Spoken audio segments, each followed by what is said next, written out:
అమావాస్య అంటే ఏంటి? అమావాస్య మనకు చీకటిని చూపిస్తుంది.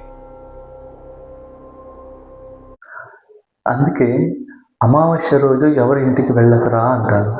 ఎందుకయ్యా అంటే అమావాస్య రోజు పితృదేవతలు మన గుమ్మం ముందుకు వస్తారు. ఎవరు గుమ్మం ముందుకు అంటే కొడుకు ఇంటి గుమ్మం ముందుకు వస్తారు. ఇంటి ముందుకు వచ్చి చూస్తూ ఉంటారు. నాకు అమావాస్య, ఈరోజు అమావాస్య మధ్యాహ్నం 12 గంటలయింది, నాకు ఏదైనా చేస్తాడా చేయడా అని చూస్తూ ఉంటారు. మనం ఏం చేయాలంటే అమావాస్య రోజు జలతర్పణం చేయాలి. కనీసం జలతర్పణం చేయలేకపోయినా మనం ఒక బ్రాహ్మణుడికి, సద్బ్రాహ్మణుడికి స్వయం పాకదానం అనేది ఇవ్వాలి.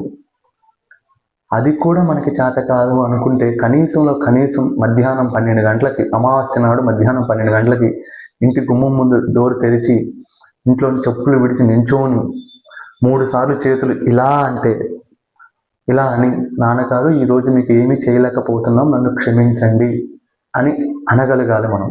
అలా కానీ చేయలేకపోతే పితృదేవతలు ఆగ్రహానికి లోనవుతాం. అమావాస్య మధ్యాహ్నం 12 గంటలైంది, వీడు నాకు ఏమీ చేయలేదు, దుర్మార్గుడు వీడు అని పితృదేవతల ఆగ్రహానికి మనం లోనవ్వాల్సి వస్తుంది. వీటిని శ్రాద్ధ కర్మ అంటారు. అంటే శ్రాద్ధ కర్మ అంటే ఏమిటి? శ్రద్ధతో చేయటం అంటే భక్తి శ్రద్ధతలు అంటే ఏమిటి అనే దానికి శంకర్ భగవత్పాదులు వారు మనకు ఒక శ్లోకం చెప్పారు.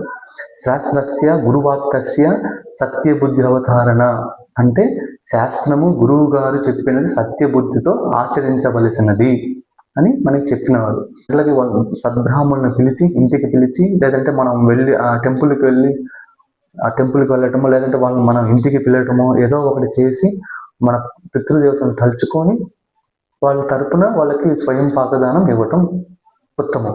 ఓం నమ శివాయ. అరుణాచల శివ.